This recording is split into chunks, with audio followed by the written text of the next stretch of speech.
Good morning, comrades. I send revolutionary greetings from the Free State of California, the Socialist Republic of California.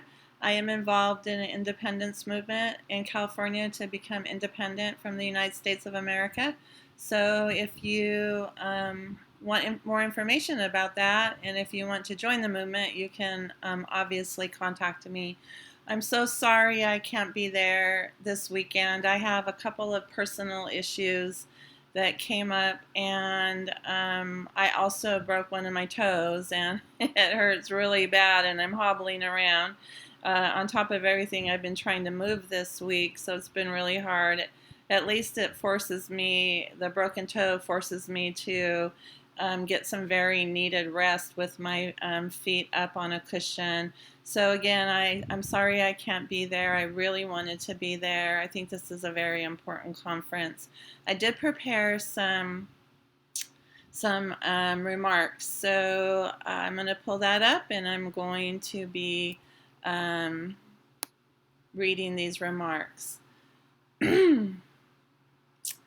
On August 6, 2005, which would be, if I'm reading this tomorrow, if this is appearing on August 5th, tomorrow, August 6th, is 12 years since I and about 6 dozen other activists marched down Prairie Chapel Road in Crawford, Texas to confront then President George Bush about why my son, Casey, and so many others, so many U.S. troops and especially people of Iraq had to die.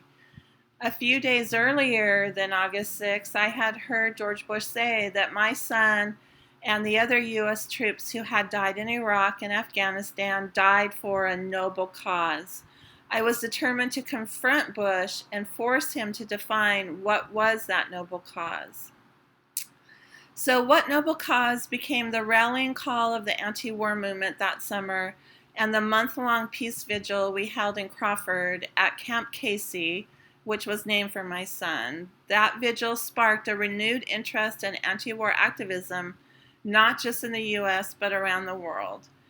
At that time, I was an activist neophyte, and unbeknownst to me, forces loyal to the Democrat Party, in fact, a few Democrat elected officials, came out to Camp Casey that summer to redirect the righteous anger many of us were feeling against Bush and against the wars of empire into just another get out the vote, or GOTV, for Democrats. And in fact, in 2006, I met with Nancy Pelosi, who was then and is back now the House Minority Leader, and her branch of the War Party soared to victory in 2006 on the backs of the anti-war movement, then promptly stabbed us in those same backs. Even Pelosi promised me in 05 and 06 that if I and the power of that movement that was sparked in Crawford, Texas in the summer of 05 helped get Democrats back in the majority in the 2006 midterm elections, then the Democrats would help us end the wars. Well, of course, the wars have not ended. The bloody empire has expanded beyond belief. As you all know, comrades, there's probably 1,000 bases, which are obvious military bases, military installations, and of course covert military U.S. bases and CIA installations and other deep state secret organizations and installations around the world. And it's expanded, and in fact expanded dramatically when the Democrat Obama was president. But let's get back to this. The 2006 midterm elections in the U.S. seriously damaged the anti-war movement because the same forces that came to Camp Casey in the summer of 2005 now forbade us nonpartisan forces in the anti-war movement of holding large marches in Washington, D.C., because I'm not even kidding, we would embarrass the Democrats. And this is essentially the problem with any movement in the United States, but especially an anti-war, anti-empire movement. Most people who are woke here in the US are only woke as far as they think that their wing of the war bird, either Democrat or Republican, is better, and that if only we could get candidate A elected or get one of the wings of the war bird back in the majority in Congress, then things would be better. Of course, I understand that sentiment because that's where I was a decade ago. But of course, we need to use energies and conferences like this to move people closer to us. So with that brief history of why we are essentially screwed in the movement and why billions of people on this planet are in danger of losing their homes, limbs, and even lives by the viciousness of the U.S. empire, the answer to rebuilding an anti-war, anti-empire movement in the U.S. is to dump the Democrats. #DemExit.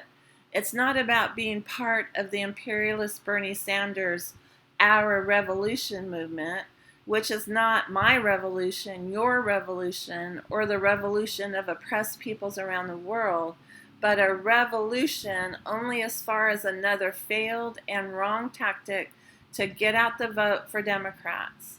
In fact, I hear from very reliable sources who went to the recent badly and dishonestly named People's Summit in Chicago that there was not one mention of the wars and how if any positive social changes are to be made, the empire must not just be overcome, but it must be crushed to dust. Why just dump the Democrats? Well, the one thing I was hopeful about when Trump was selected by the capitalist imperialists who are really in charge of the United States was that maybe now people would protest the continuing U.S. wars. Of course, Republicans mostly don't even pretend to be against empire capitalism, but most Democrats do fake oppose wars. However, even though there have been some large protests since Trump was selected, there have been no anti-war protests, and if there have been, they have been very small. That's why I was so pleased to be invited to this event. For me, to be legitimate revolutionaries, we must obviously be opposed to the U.S. empire, the U.S. police state violence, and other repressions and capitalism. Excuse me, Democrats do so-called wedge issues very well. Both wings of the war bird know how to whip up hysteria and inflame fear over social divides, but they are similarly also very good about using the bourgeois media to distract us from the core issue. And to me, the core issue is that the United States of America and its so-called allies murder in cold blood innocent people every day. And the imperial wars are not only illegal, immoral, and unnecessary, but they are racist and very profitable for the imperialists. So, comrades, I'm very interested in continuing this conversation about how we can very vocally, stridently, and by any means necessary end the U.S. empire and its, especially its foreign wars against oppressed peoples of the world.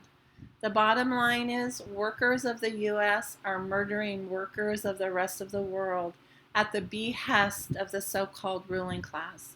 It has been so since the beginning of time. A true revolution also strives to build international working class consciousness and solidarity, and we must refuse to be hired thugs for the capitalists. The encouraging thing is empires always collapse under the weight of their own decadence and insupportable extension of murder and mayhem. As revolutionaries, we must do everything we can on a daily basis to hasten the day when the U.S. empire joins the rest of those failed empires in that cesspool of history. Again, I'm profoundly sorry that I cannot join you this weekend, and I send my greetings and greetings of my comrades here in California, United States, and hope that you all have a productive conference. And like I said before, that we continue this very urgent conversation.